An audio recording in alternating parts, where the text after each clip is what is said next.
Interrogative negative क्यों है ये? क्योंकि यहाँ मैम पर WH वर्ड है, is am are helping verb है, और ये सब कब है? सब्जेक्ट के पहले है, इसलिए ये इंटेरोगेटिव सेंटेंस है, हाँ। इंटेरोगेटिव सेंटेंस का फॉर्मूला है। ये सब चीज़ें सब्जेक्ट के पहले आ रही हैं। हम क्वेश्चन करेंगे जब किसी से, तो हमें हेल्पिंग वर्ब सब्जेक्ट के आगे रखना पड़ेगा, ठीक है। और निगेटिव क्यों हो गया? क्योंकि इसमें NOT नॉट जुड़ गया, तो ये इंटरगेटिव प्लस निगेटिव हो गया, इसलिए इसे इंटेरोगेटिव निगेटिव कहा जा रहा है। हर एक चीज़ का मतलब है। यदि ये इंटेरोगेटिव निगेटिव सेंटेंस कहा तो सेंटेंस तो बनेगा इसमें, ये तो पूरा एक फॉर्मूला है, पर हम इस फॉर्मूले का यूज़ करके जो सेंटेंस बनाएंगे तो वो इंटेरोगेटिव निगेटिव कहलाएगा। हाँ। तो इंटेरोगेटिव क्यों है? क्योंकि हम पहले WH वर्ड यूज़ करेंगे, फिर is am are helping verb, और सब्जेक्ट आएगा हमारे तीसरे नंबर पे। और नॉट क्या है? ये ऑप्शनल है, आपके ऊपर है कि आप नॉट सब्जेक्ट के पहले लगाते हो या सब्जेक्ट के बाद। कैसे? देखो,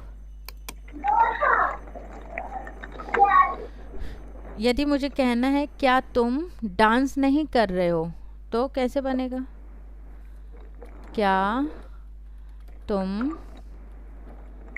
डांस नहीं कर रहे हो? तो ये देखो निगेटिव कैसे हो गया, ये कैसे पता चल रहा है कि ये निगेटिव है? क्योंकि यहाँ मैम पर नहीं आ गया, नहीं वर्ड आ गया हाँ। है ना। और ये क्वेश्चन है ना, अलग ही समझ में आ रहा है। आंसर देना पड़ेगा मुझे, मुझे रीज़न देना पड़ेगा कि मैं डांस क्यों नहीं कर रही हूँ। मेरे पैर में दर्द है, इसलिए मैं डांस नहीं कर रही हूँ। क्या तुम हाँ। डांस नहीं कर रहे हो, तो ये कैसा हो गया? यस नो वाला है ये सेंटेंस। क्या तुम डांस नहीं कर रहे हो? यदि आप डांस कर रहे हो तो क्या बोलोगे? हाँ मैं तो कर रहा हूँ। और नहीं यस। कर रहे हो तो no, I am not dancing. हाँ। तो ये यस नो, इंटेरोगेटिव में भी यस नो वाला आ गया। तो क्या तुम हाँ। डांस कर रहे हो, क्या क्या होगी इसकी English? Are you dancing? Are you dancing? यदि कर रहे हो तो आंसर क्या आएगा? Yes I am dancing. और नहीं कर रहे हो तो no I am not dancing. Ma'am क्या कहते हैं, इंटेरोगेटिव में बनाएंगे तो उसमें नॉट लगता है ना इंटेरोगेटिव में।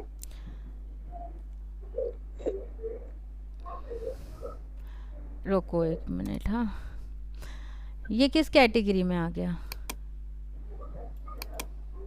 बताओ, किस कैटेगरी में है ये? मैम ये ये। सिंपल हुआ ना, ना नॉट हाँ। है ना कोई WH वर्ड है।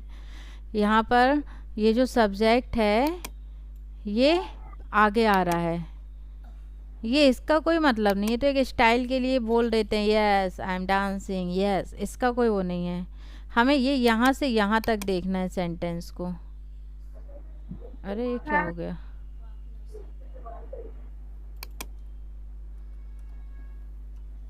एक मिनट, हाँ मैम अभी कितना टाइम हो गया है? अभी टाइम है, 15 मिनट है क्लास ख़त्म होने में। हम्म। हमें बस यहाँ से यहाँ तक देखना है। ये बताओ किस कैटेगरी का सेंटेंस है? मैम कौन सा वाला? ये जिसमें हमने ग्रीन किया है, मैम ये सिंपल। सिंपल है। ये किस कैटेगरी का है? मैम ये भी सिंपल। सिंपल क्यों? यहाँ पे NOT नॉट नहीं दिख रहा है ये? no, मैम सिंपल नहीं, क्या कहते हैं, क्या हो गया ये? Negative sentence. ये हाँ। सिर्फ निगेटिव सेंटेंस है।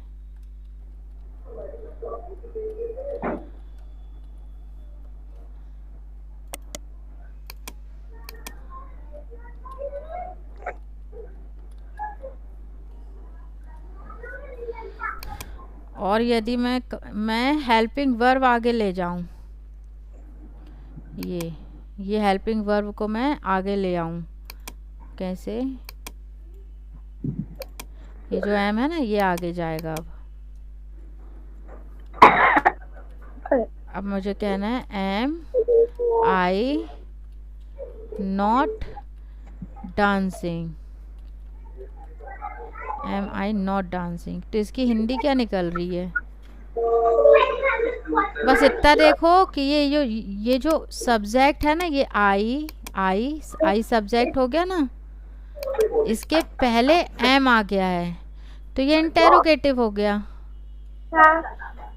इंटेरोगेटिव हो गया, इंटेरोगेटिव निगेटिव भी हो गया। क्यों? क्योंकि यहाँ पे नॉट भी तो जुड़ गया है। Yes ma'am. और मुझे बस इतना कहना है, एम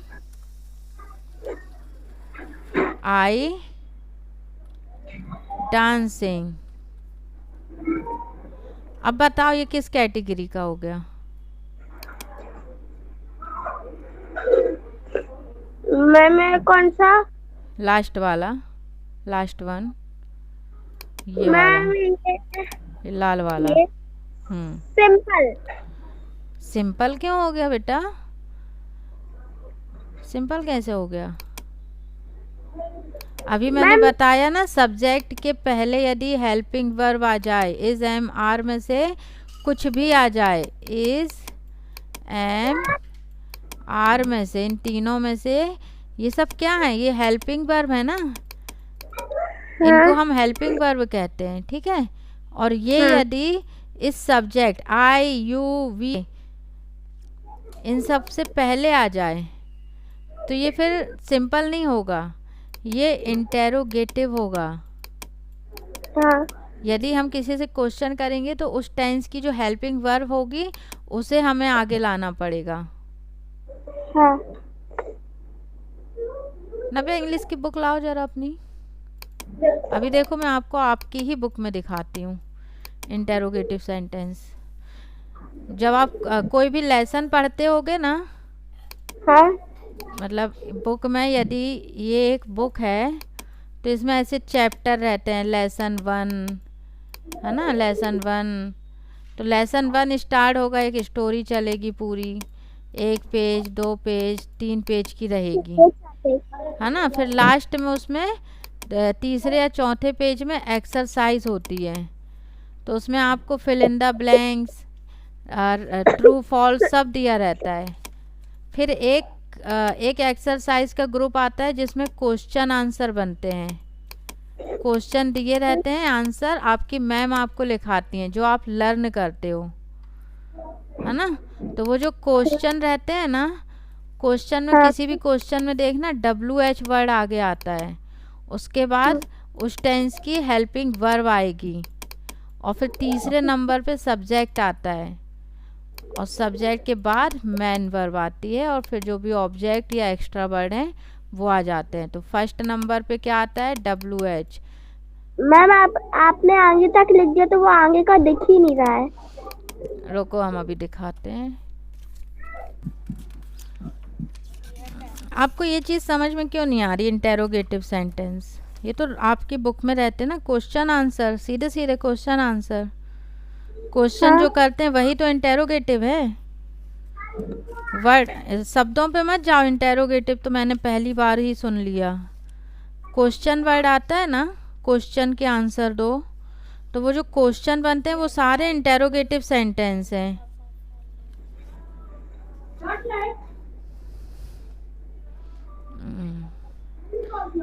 अपना व्हाट्सएप ओपन करो